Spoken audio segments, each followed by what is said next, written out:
Hey Warriors, I am so happy to be back. I am sorry for the hiatus. I ended up moving. I no longer live in Texas. I now live in Denver. Woohoo! Anyways, I'm excited because I now have more time to focus on our talks. I'm still going to take online clients and work with people, but I felt like my focus needed to be elsewhere.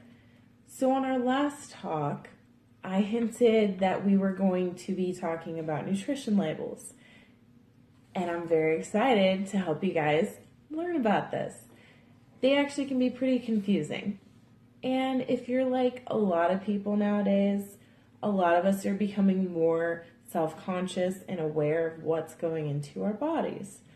You want to be able to read your nutrition labels and facts properly in order to know exactly what you're getting. So there are, I believe, 4 or 5 different areas, depending on the label, that you need to look at and really pay attention to. So the first area is that top portion, and it's going to have your serving size and number of servings per package. So these servings are based on a calorie diet of 2,000. That's just an average that the FDA decided to come up with for the average American who is fairly active in their life. It is not based on your own calorie intake. It's just a foundation. So keep that in mind. So your serving size may differ if you have a higher calorie intake per day versus somebody who has one that's under 2,000 maybe. So the serving size on there does in fact influence the number of calories that you're intaking, along with everything else that coincides with it, such as the cholesterol, your sodium intake, your different types of fats, if there's any sugar or protein, and how many carbohydrates are in there. So keep in mind that your serving size changes all of these things. Your second area is going to be below that, and it's going to be your calories and your calories from fat. So in previous talks, we discussed that calories are a measurement of amount of energy that the body is going to use, which is why if you intake too much and the body's not burning it, your body's just going to absorb it and you're going to get bigger, right? It's not a good thing. Same if you're not getting enough calories. So many Americans who consume the amount of calories that they need, but they're neglecting certain things that they actually need in their diet. This is where nutrition labels can in fact help. Most Americans need higher good fats and lower bad fats. They also need to watch their calorie intake along with what kind of vitamins and minerals are in the product or food that they're eating at the moment. So let's say that you want mac and cheese and one serving size is 250 calories, but the calories from the fat is 110. So that means that nearly half of your portion in calories comes from fat by itself. The rest is going to come from protein, carbohydrates, sugars, everything else, literally everything else. So then you have to ask yourself if the rest of the food that you plan to eat that day is going to fit within your calorie budget. So a general guide to calories is 40 calories is a low serving on a box or a nutrition label of fat. 100 calories of fat from your foods is a moderate serving of fat. 400 or more is very high.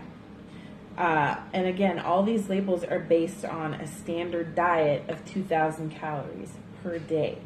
So if yours coincides with that, then you're good. You don't even have to math very much, which is fantastic. So that brings us to areas 3 and 4, the nutrients and how much. So nutrients listed first are generally ones that Americans consume inadequate or even too much. If your nutrition label is colored, this section generally is going to be yellow. And I don't think they do that very often anymore, coloring nutrition labels. But these nutrients in this area are ones that you need to limit certain diseases and risks of cancers and stuff like that, such as chronic heart disease, high blood pressure. You can help maintain and control it by the foods that you're eating. Nutrients that you want to limit, though, but not necessarily you want to avoid these areas, just make sure that you're not getting an overabundance of them. Your saturated fats, your trans fats, your cholesterols, and your sodium.